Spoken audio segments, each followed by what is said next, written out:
Yogamanjari TV YouTube channel అభిమాన ప్రేక్షకులకు శుభాశీస్సులు తెలియజేస్తూ ప్రత్యేక వార ఫలాలు నవంబర్ 17వ తేదీ నుంచి నవంబర్ 23వ తేదీ వరకు కార్తీక బహుళ విద్య ఆదివారం నుంచి కార్తీక బహుళ అష్టమి శనివారం వరకు ఈ వార ఫలాలు తెలియజేయబడుతున్నాయి. ఈ వారంలో చంద్రుడు వరుసగా రోహిణి నక్షత్రం, మృగశిర నక్షత్రం, ఆరుద్ర, పునర్వసు, పుష్యమి, ఆశ్లేష, తదుపరి మఖ నక్షత్రం చివరి వరకు సింహరాశిలో, వృషభ రాశి నుంచి సింహరాశి వరకు చంద్ర సంచారం, వృషభంలో గురుతో సమాగం చెందుతూ, కర్కాటక రాశిలో కుజగ్రహంతో సమాగం చెందుతూ వారాంతంలో చంద్రుడు సింహరాశిలోకి ప్రవేశిస్తాడు. ఈ వారంలో ఉన్నటువంటి గ్రహస్థితులు: వృషభంలో గురువు, కర్కాటకంలో కుజుడు, కన్యలో కేతువు, తులారాశి నుంచి అప్పుడప్పుడే వృశ్చిక రాశిలోకి ప్రవేశించినటువంటి రవి, వృశ్చిక రాశిలో బుధుడు, ధనుర్రాశిలో శుక్రుడు, కుంభరాశిలో శని, మీనరాశిలో రాహు యొక్క సంచారం జరుగుతున్నది. అందులో 18వ తేదీ పూర్వాషాఢ నక్షత్రం మొదటి పాదంలో శుక్రుని యొక్క ప్రవేశం, అదే రోజు మరుసటి రోజు 19వ తేదీ అనురాధ నక్షత్రంలో మొదటి పాదంలో రవి ప్రవేశం, అనురాధ కార్తీ ప్రారంభం. అదే రోజు పుష్యమి నక్షత్రం 3వ పాదంలో కుజుని యొక్క ప్రవేశం జరుగుతున్నది.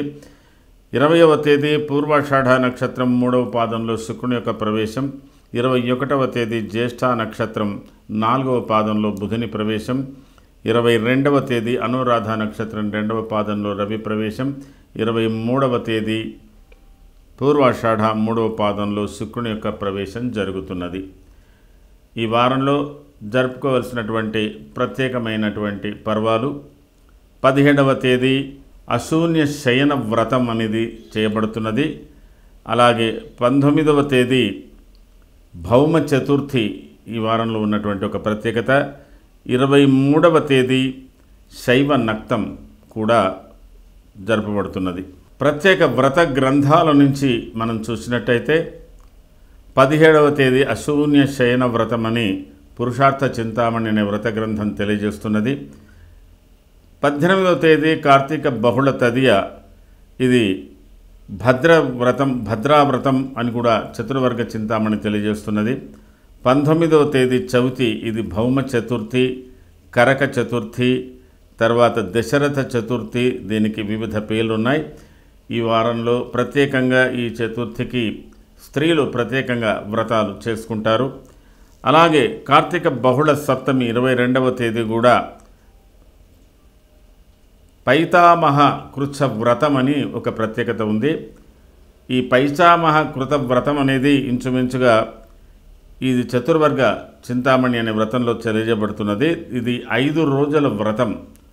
అంటే ఈ వ్రతము మనకు కార్తీక బహుళ సప్తమి నుంచి ఏకాదశి వరకు జరపబడుతున్నది. కార్తీక బహుళ సప్తమి రోజు కేవలం నీరు త్రాగుతూ ఉపవసించవలసి ఉంటుంది. కార్తీక బహుళ అష్టమి రోజు కేవలం పాలు తాగుతూ ఈ వ్రతాన్ని ఆచరించవలసి ఉంటుంది. కార్తీక బహుళ నవమి కేవలం పెరుగుతో వ్రతం, అంటే పెరుగు భుజిస్తూ వ్రతం చేయాలని ఉంది. కార్తీక బహుళ ఏకాదశి మాత్రం ఉపవాసం. ఈ విధంగా ఈ 5 రోజులు నీరు, పాలు, పెరుగు, నెయ్యి అంటే వాటిని భుజిస్తూ ఏకాదశి నాడు పూర్తిగా ఉపవాసంతో ఈ వ్రతాన్ని ముగించవలసి ఉంటుంది. అంటే ఏకాదశి ఉండి మరుసటి రోజు ఈ వ్రతాన్ని ముగించవలసి ఉంటుంది. దీనిని పైతామహ కృచ్ఛ వ్రతం అని అంటారు. అలాగే ఇంకొకటి, ఈ వారం బహుళ అష్టమి రోజు దాంపత్యాష్టమి అని కూడా ఒక ప్రత్యేక వ్రతం ఉంది. ఈ దాంపత్య వ్రతం అనేది ప్రత్యేకంగా స్త్రీలు ఈ వ్రతాన్ని ఆచరించవలసి ఉంటుంది.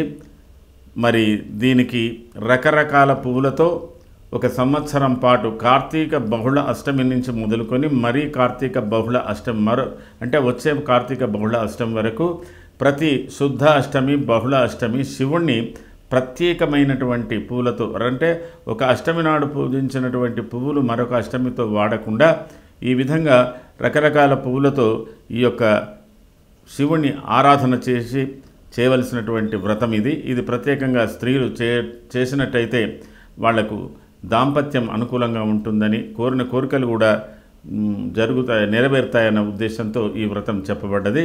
ఇది బహుశా ఎక్కువగా ఉత్తర భారతంలో చేయబడేటువంటి వ్రతంగా చెప్పుకోవచ్చు. కాబట్టి ఈ దాంట్లో మనకు ఈ వారంలో ప్రత్యేకంగా సప్తమి అష్టమి తిథులు చాలా విశేషంగా ఉన్నాయి.